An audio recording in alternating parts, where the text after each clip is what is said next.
Pacific Division to start off with.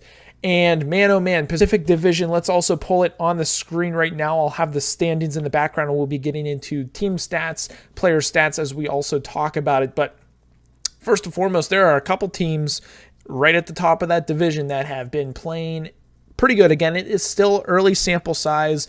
Most teams have played about 2 to 3 games. Some have only played 1, like the St. Louis Blues. Some have played 4. So again, it is small sample sizes, but as of right now, Vegas and Calgary look very strong. Calgary beating the Edmonton Oilers the other night in the Battle of Alberta, absolutely manhandling Campbell, which we'll get to in just a second. But man, Vegas, Calgary look very strong, very deep. Marchessault, Eichel, Kadri leading their teams. I mean, Eichel looks very good. Pietrangelo on the back end looking as good as ever, moving the puck around, playing solid zone defense. And then you've got Logan Thompson, who is, honestly, it is a surprise to me that he is doing this well. I know they've had the goaltending controversy going into this year of having Leonard out for the entire season, and Logan Thompson being the guy who needs to actually step up and play big for them. And man, oh man, again, it is a small sample size, but Logan Thompson has started absolutely on fire. We'll pull this goaltender stats up later just because I have regular player stats and team stats up as of right now. As we look down the standings again, LA Kings, Seattle Kraken have played as well as I thought they would have, exceeding expectations at this point in time. I think the Kraken definitely are.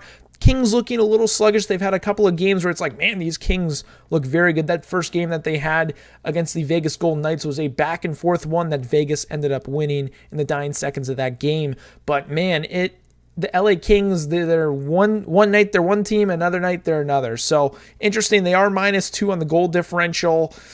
Home, they're not very good. Away, they are. So 2 losses at home, 2 wins away.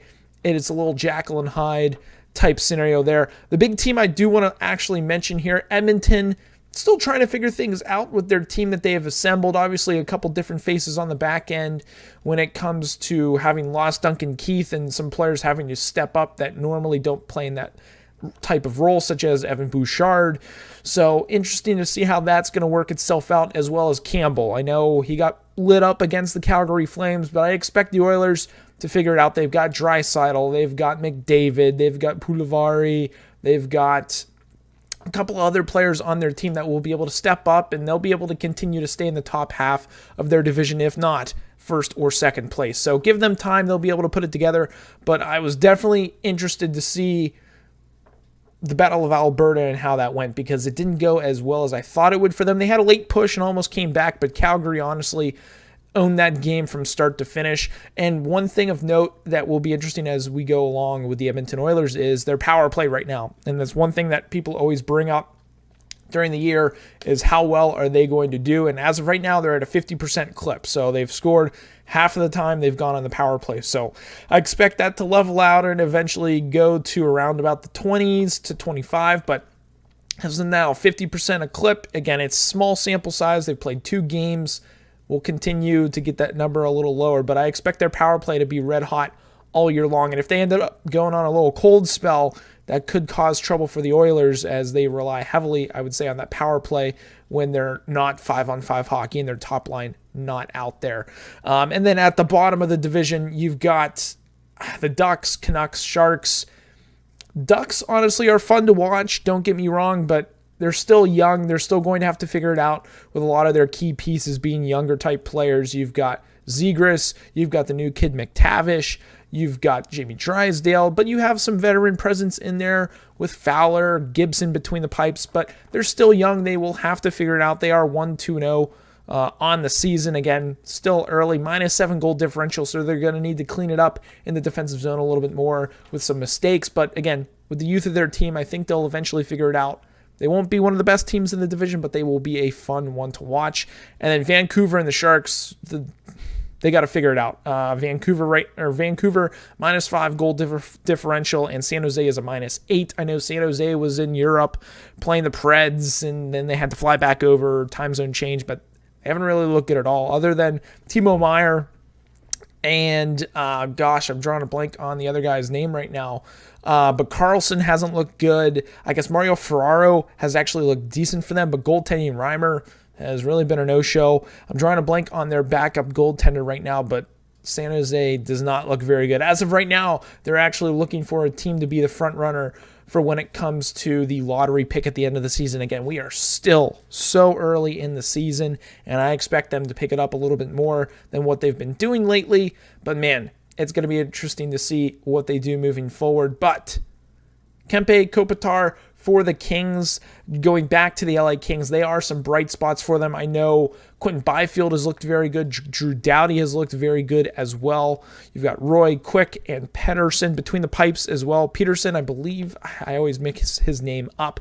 But I think the Kings will be a team to look out for this year in the division, again, with a lot of players. I know the Clarkey, I believe is his name, or something like that. Clark, on the back end, rookie year. It'll be interesting to see how he does in the lineup and can learn from the tutelage of Drew Doughty. So that'll be really fun to keep an eye on here in the Pacific Division. But that's my full breakdown on the division. Again, looking forward to Vegas, Calgary this upcoming week to see if they can continue on that rise. Can Seattle honestly keep it up? And the one team I'm really keeping an eye on are the Edmonton Oilers in the next, let's say, 3-4 games. Will they be able to pick it up? By the time we have this video next week, will they be able to pick it up and be right behind Vegas and Calgary, or will they even be in front of them? We will have to wait and see. But Pacific Division is over. We are now moving on to the Central Division. And honestly, let's take a look at team stats here before we do move on. I did want to mention Kempe, 6 points right now, 4 goals, 2 assists. You also have Troy Terry, 3 goals, 3 assists. And then you've got Kopitar, who's got 1 goal, 5 assists. So those are just some highlights of some players and skaters, and you've even got Velarde down there who's got 3 goals, 2 assists. So they have got some guys that are up there in points. So look out for the Kings and look out for Troy Terry, as he looks like he is going to have another good season. Now moving on to the Central Division, we've got a surprise in the Central. The Dallas Stars are turning heads. That is for sure. They are looking very stout this upcoming season, and that all starts with the goaltending. Jake Ottinger has played lights out in the games that he has played. Right now, we are looking at a .966 save percentage with a 1.00 goals against average. Leads the league with those numbers for 3 wins played. 3 games, 3 wins. He's playing great. Their defense, which I was actually a little shocked about, having lost one of their top defensemen to Anaheim. The name will come to me in just a second, but their defense is looking very, very good. Heiskanen leading the way with that. You've got Suter. They're looking very good. And offensively in their D zone, they are playing a very sound and structured system that allows them to then get some good counterattacks. I mean, their goal differential, they are +10. They've only let up 3 goals. So they are looking very good. They've got Sagan. They've got Robinson. They've got, I'm drawing a blank on a couple of their guys' names, but they are looking very, very good. As we look at actually team stats, if we just actually take a look at the Dallas Stars right here, right now, you've got Mason Marchman, Rupo Hintz, Robinson, Heiskanen, Pavelski, Wyatt Johnson. You've got Niels Lundqvist. They're all looking good. Guniarov. Jamie Benn, no points, but he being the captain, he is leading that team. But Marchman and Hintz, 2 young guys that are leading the way. Again, not too super young, but leading the way. Robinson, 5 points. He's picking up where he left off last year. So they are looking very good, and I'm excited to see what the Stars can do moving forward. Then taking a look back at the standings, you've got the Colorado Avalanche, Nashville Predators, and St. Louis Blues on the heels of the Dallas Stars. Avalanche looking very good. Again, I know they did lose, I believe it was to the Calgary Flames. So again, that's another reason why I'm high on Calgary. But man, they are looking very good as well. Very well-rounded team for the turnover that they have had, but it looks like they haven't missed a beat. It looks like the chemistry is there.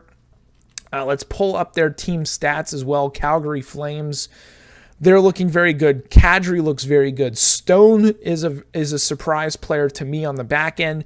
Dylan Dubé, Rasmus Anderson, Mangiapane, Uyghur, Lindholm, Richie. Richie has actually surprised me with his play. He has also had per game. Where is he? He's playing about almost 10 minutes a game. So that's pretty high for him. Toffoli, Kevin Rooney, Jonathan Huberdeau, not a lot of points, but he is playing very solid hockey. He actually has only played about 16 minutes a game. So that's a little interesting to me. You'd think he'd be up in the 18s, but they are playing very good. Markstrom looks good between the pipes. So Calgary Flames, the Calgary Flames are looking good. Again, that they're a Pacific Division team, but again, going now to the Colorado Avalanche was the team I was actually trying to look at as I got on a little tangent there with the Calgary Flames, just talking so high on them. Colorado Avalanche, Nathan MacKinnon, he is a player, man. I mean, as we know, last year and years past, he is a superstar type caliber player. 2 goals, 5 assists.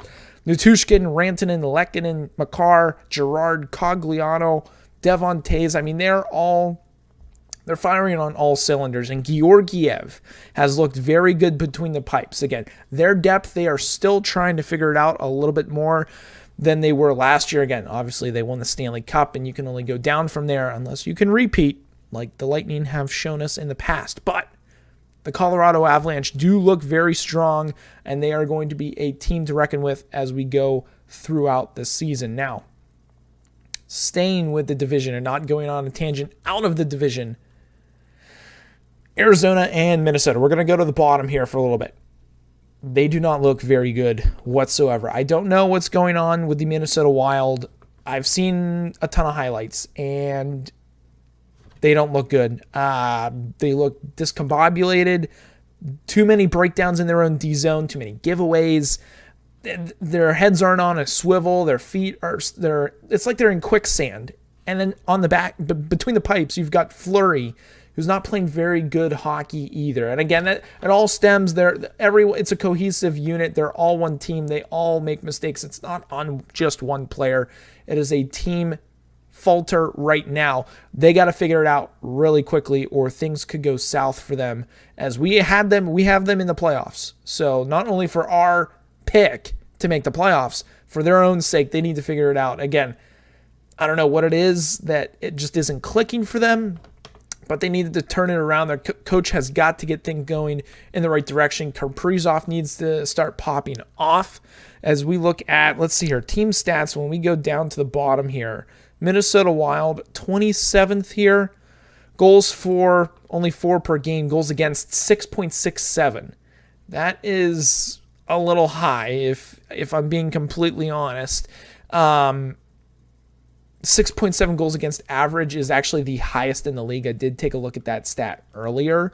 And then when we go to actually look at their team, the Minnesota Wild, and their team stats, again, Kaprizov, he's got 5 points, 3 goals, 2 assists. Boldy, looking pretty decent. He is one of their lone +1 players, 2 goals, 3 assists. Zuccarello, 3 goals, 2 assists. Then you've got Addison, who does look very good on the back end. He was with the Penguins. He came over in a trade. I forget which trade, because the Penguins and Wild had a lot of trades over the years. Once you get past Eriksson Ek, really, everything else drops off. Sam Steele, Foligno, Dumba, Yost, Hartman, Brodin, Spurgeon, Rossi, who honestly has kind of been a ghost out there. Goaltending is just a disaster. Fleury, again, it's Fleury. He's going to figure out he is a Hall of Fame goaltender. But there is not a lot of time for the Dallas Stars. I always get them and the Minnesota Wild confused because they were the Minnesota North Stars, so give me a break there. But they got to figure it out quick. Arizona, they're going to be near the bottom of the league. Again, they've played some pretty good teams, but they did beat the Toronto Maple Leafs, so keep that in mind. They lost to the Penguins opening night. Didn't look good for them, but the Penguins also, to their credit, look very good. Chicago, Winnipeg, they look okay. St. Louis, they've only played 1 game, but I am very high on them. They have looked very, very good in just that 1 game they've played. I believe they don't even play until Thursday night as well, so going to be interesting to see how they progress as well, but man, they look like a very tough team. Nashville, they've played 4 games, 2-2.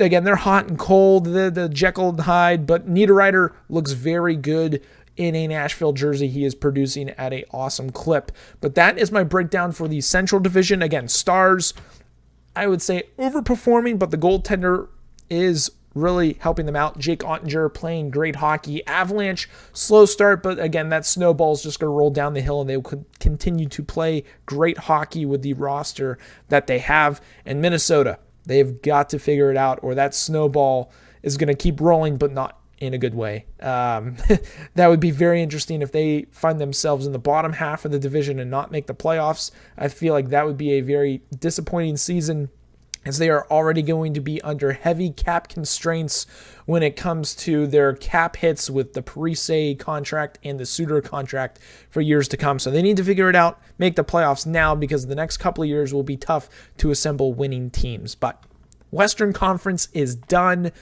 and dusted.